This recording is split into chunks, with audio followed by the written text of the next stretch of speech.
Hey guys, welcome back to Rusty and Nellie's Jungle. So this is the last section of this week's project that I wanted to do, of making it look more like a terrarium display and less like a bunch of mismatched pots and plants and throws underneath them. So we're gonna get started moving all these plants out of the way. I'm gonna cover these two sections with cocoa coir. I picked some more up today, and then I'm gonna see what I can do about getting what I have left of driftwood placed where I want it, and hopefully I have enough driftwood to do exactly what I want to do. And I moved the pothos. I threw it in behind the ficus tree, my tunique, and ran it up a piece of driftwood there. It was outgrowing its moss pole anyways, so needed to do something with it, and this just seemed to be the best ideal to kind of cover up that empty space behind where she's dropped all of her old damaged leaves from when I got her. So let's get started. All right, so I've moved all the plants off the shelves, cut the cocoa coir hopefully to what I need. I still need to cut it a little bit more here. As you can see, this shelf here is just a makeshift. It's an old top off a fish tank, but it's functional. It's doing what I need it to do. So the next step is to fight with the staple gun again and get all this stuff stapled on. So I'll be back in, what, an hour? Okay, so we've got the first one done. And I'm super excited that Rusty was home because he had to fight with the staple gun. I did not. And let me tell you, that thing and I are not friends. So the next venture will be trying to get this one covered, which should be a little bit less awkward because it's not something that I had to wrap almost like a present. Instead, this one will be more like how I did the shelf yesterday, with the exception of the couple of corners that I still haven't tidied up.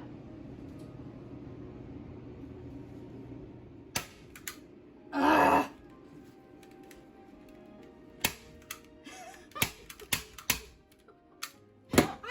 hate the staple gun. It is supposed to be easy. It is not easy. Did you follow the instructions, honey? Put staples in, press clamp thing down, press against object. It just doesn't want to push the staples out. I don't know what it's doing. It's like it thinks it's on vacation. Where we should be. If I don't get a vacation, you don't get a vacation. Honey, can you do the stapling, please?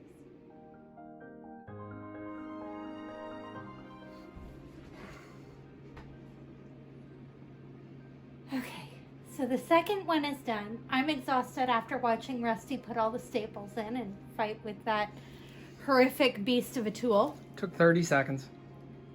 Did not take 30 seconds. Okay, 35. Not even close. So now we just have to screw this one back onto the table there to give it some support and balance. We're going to shift the table a bit so that it's not as evident underneath. And then I can start figuring out placement for wood and plants. I'm going to swap out the cardinal because its pot is a bit big for the area that I want there. Oh, it's going to have to come out that way.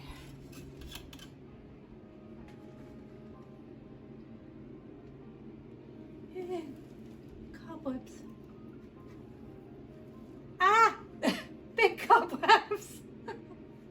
Okay, clearly I don't dust up here.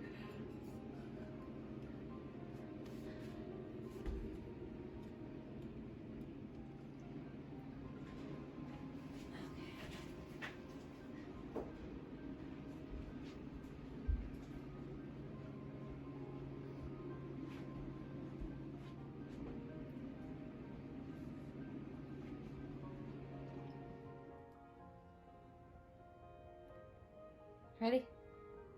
It's on. Okay, I didn't hear the little sound. Beep. Okay, so we've got everything back in place. I've set up the driftwood how I kind of like it. Stole a couple of things out of some of my decorative pots to throw in there, give it a bit of a viney look up there.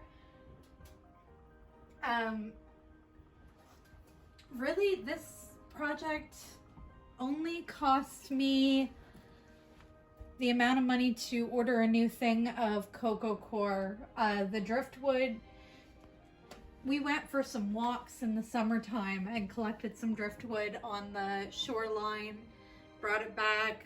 Rusty spent quite a bit of time giving it some varnish just so it wouldn't continue to rot and to protect it from any pests or anything. Added them in kind of eye-catching ways and a little bit to hide the pots themselves, because I have no interest in going out and finding a bunch of pots, especially in this pandemic when I can't look for things myself.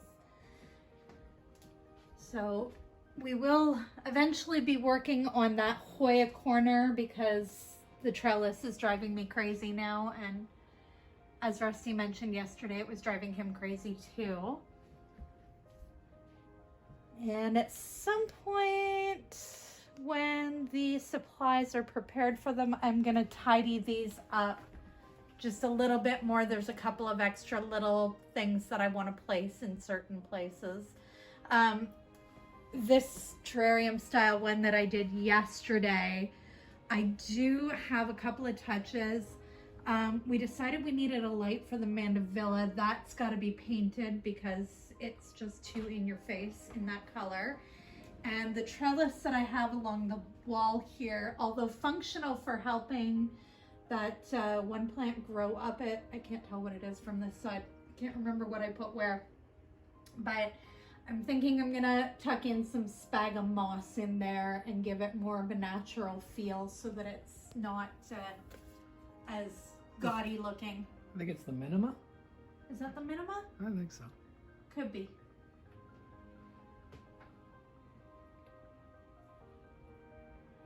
But as you can see, a couple of days throwing like section after section together, and it's got a much more natural feel to it instead of just staring at a bunch of pots on a shelf, which kind of, I feel, takes away from the beauty of the plants themselves.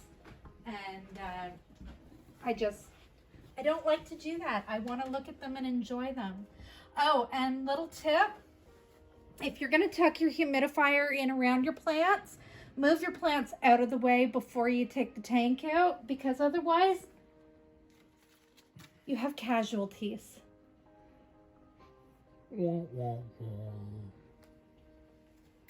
But yeah, I hope you guys really enjoyed watching me do this project. There's going to be several more coming. Nope, not going to give you any hints. They're all going to be surprises. You'll have to keep an eye out and watch. Do not forget to subscribe, like the video, and have a fabulous day.